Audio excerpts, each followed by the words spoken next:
வணக்கம். இன்றைக்கி என்ன வீடியோவில் பார்க்க போகிறோம் அப்படின்னா, செட்டிநாடு ஸ்டைலில் கிடா வெட்டு அன்னைக்கு ஒரு வறுவல் பண்ணுவாங்க. ரொம்ப டேஸ்ட்டாக இருக்கும் அந்த வறுவல் தான் நம்ம இன்றைக்கி வீடியோவில் செய்ய போகிறோம். வாங்க எப்படி செய்யலான்னு பார்க்கலாம். வீடியோவை ஸ்கிப் பண்ணாமல் பாருங்கள். அதுக்கு ஃபஸ்ட்டு மசாலா தேவை. அதுக்கு மசாலா வறுத்துக்கலாம். 2 டேபிள் கரண்டி அளவுக்கு தனியாக எடுத்துக்கோங்க. அதே ஒரு டேபிள் கரண்டி அளவுக்கு மிளகு சேர்த்துக்கலாம். 1/4 டீஸ்பூன் அளவுக்கு சீரகம், ஒரு 1/4 டீஸ்பூன் அளவுக்கு சோம்பு சேர்த்துக்கலாம். இப்போ இது கூட காஞ்ச மிளகாய் ஒரு 10 மிளகாய் காம்பு நிக்கிட்டு சேர்த்துக்கோங்க. இப்போ இது வறுத்து எடுக்கலாம். ஸ்டவ்வை நல்லா சூடாக்கின பிறகு மீடியம் ஃப்ளேமில் வச்சுங்க. ரொம்ப கருகக்கூடாது. நமக்கு அந்த மல்லியோட வாசம் வரந்தொட்டிக்கு வறுத்துக்குங்க. இப்போ வறுத்ததும் அதை எடுத்து ஆற வச்சுருங்க. நல்லா ஆறட்டும். இப்போ பாத்திரம் வச்சுக்கலாம். அதில் ஒரு 50 ml அளவுக்கு ஆயில் சேர்த்துக்குங்க. ஆயில் நல்லா சூடானதும் இதில் கொஞ்சமாக சோம்பு சேர்த்துக்கலாம். சோம்பு பொரிஞ்சதும் இது கூட கொஞ்சம் கறி மசாலா பட்டை, இது கூட ஒரு ஃப்ரிஞ்சில் 2 எடுத்துகிட்டு கட் பண்ணிவிட்டு சேர்த்துக்குங்க. அப்புறம் 2 ஏலக்காய், 2 லவங்கம் சேர்த்துக்கலாம். இதையெல்லாம் பொரிஞ்சதும் ஒரு 10 சாம்பார் வெங்காயம் நல்லா க்ளீன் பண்ணிவிட்டு நான் கட் பண்ணி 2-3 கட் பண்ணி எடுத்து வச்சுருக்கேன். ரொம்ப பொடியெல்லாம் கட் பண்ண வேணாம். இப்போ அந்த வெங்காயத்தை சேர்த்துக்குங்க. அது கூட 2 கொத்தளவுக்கு கறிவேப்பிலை சேர்த்துக்கலாம். இப்போ இந்த வெங்காயத்தை நல்லா கண்ணாடி பதம் வந்தோடிக்கு நல்லா வதக்கி விடுங்க. இப்போ நல்லா வெங்காயம் வதங்கிடுச்சு. 1 ஸ்பூன் அளவுக்கு இஞ்சி பூண்டு விழுது சேர்த்துக்கலாம்.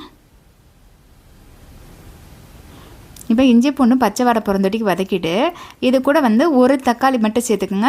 அந்த வறுவலுக்கு ரொம்ப தக்காளி சேர்க்கக்கூடாது. 1 தக்காளி, பெரிய தக்காளி இருந்தால் 1 போதும். மீடியம் ரொம்ப சின்னதாக இருந்தது அப்படின்னா 1.5 சேர்த்துக்குங்க. இப்போ இது கூடவே இதுக்கு தேவையான உப்பு கூடவே மஞ்சத்தூள் சேர்த்துக்கலாம். இப்போ தக்காளி நல்லா வதங்கிடும். இப்போ தக்காளியை நல்லா வதக்கிடுங்க. இப்போ தக்காளியை வதக்கியாச்சு. இப்போ நம்ம ஏற்கனவே மசாலா வச்சுருக்கோம்ல, அதை நம்ம எங்கள் ஊரில் நாங்கள் இதில் உரலில் இடிப்போம். நம்ம இங்கே மிக்ஸி சாரில் இடிச்சுக்கலாம். இது என்ன பண்ணேன்னா குறைன்னு அரைச்சிங்க. இதே மாட்டை அரைச்சிங்க. ரொம்ப நைஸாக அரைக்க வேணாம். இப்போ அந்த மசாலாவையும் போட்டு நல்லா கிண்டி விடுங்க. பார்த்தீங்கன்னாவே தெரியும் எந்த அளவுக்கு மசாலா அரைச்சிருக்கேன் அப்படின்னு சொல்லிட்டு. இதே மாட்டம் தான் மசாலா அரைக்கணும். இப்போ மட்டன் சேர்த்துக்கலாம். நான் 1/2 கிலோ அளவுக்கு மட்டன் வச்சுருக்கேன், சேர்த்துக்கலாம்.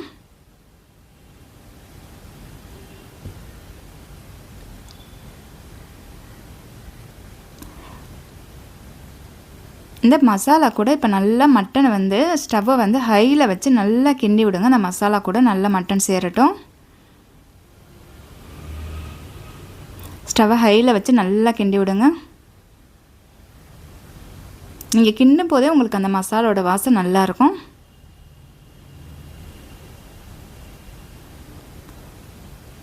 இப்போ நல்லா கிண்டியாச்சு. கிண்டின பிறகு இதில் ஒரு 1/2 டம்ளர் மட்டும் தண்ணி சேர்த்துக்கலாம். ரொம்ப வேணாம். ஒரு 1/2 டம்ளர் அளவுக்கு தண்ணி சேர்த்துக்கோங்க. இது நமக்கு மட்டன் நல்லா வேகணும்ல, அதுக்காண்டி மட்டும் 1/2 டம்ளர் தண்ணி சேர்த்து ஸ்டவ்வை ஹையில் வச்சு நல்லா ஒரு கொதி வரட்டும். இப்போ கொதி வந்தது. ஸ்டவ்வை மீடியமில் வச்சு மூடி வச்சுடுங்க. ஒரு 25 நிமிஷத்துக்கு மேலே ஆகும் நமக்கு மட்டன் வேகத்துக்கு.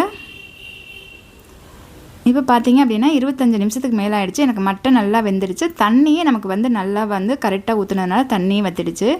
இப்போ ஸ்டவ்வை ஆஃப் பண்ணிடலாம். ஸ்டவ்வை ஆஃப் பண்ணிவிட்டு இது கூட கொஞ்சமாக கொத்தமல்லி தலைகள் கட் பண்ணிவிட்டு சேர்த்துக்கலாம். இப்போ நல்லா கிண்டி விடுங்க. அவ்வளோதாங்க. சூப்பரான செட்டிநாடு ஸ்டைலில் கிடா வெட்டு வறுவல் ரெடி ஆகிடுச்சுங்க. இதே மெத்தடில் செஞ்சு பாருங்கள். ரொம்ப நல்லாயிருக்கும். செஞ்சு பார்த்துட்டு இந்த வீடியோ எப்படின்னு சொல்லி கமெண்டில் சொல்லுங்கள். இந்த வீடியோ உங்களுக்கு பிடிச்சிருந்தனா உங்கள் ஃப்ரெண்ட்ஸுக்கும் ஷேர் பண்ணுங்கள், லைக் பண்ணுங்கள். நன்றி. அடுத்த வீடியோவில் பார்க்கலாம்.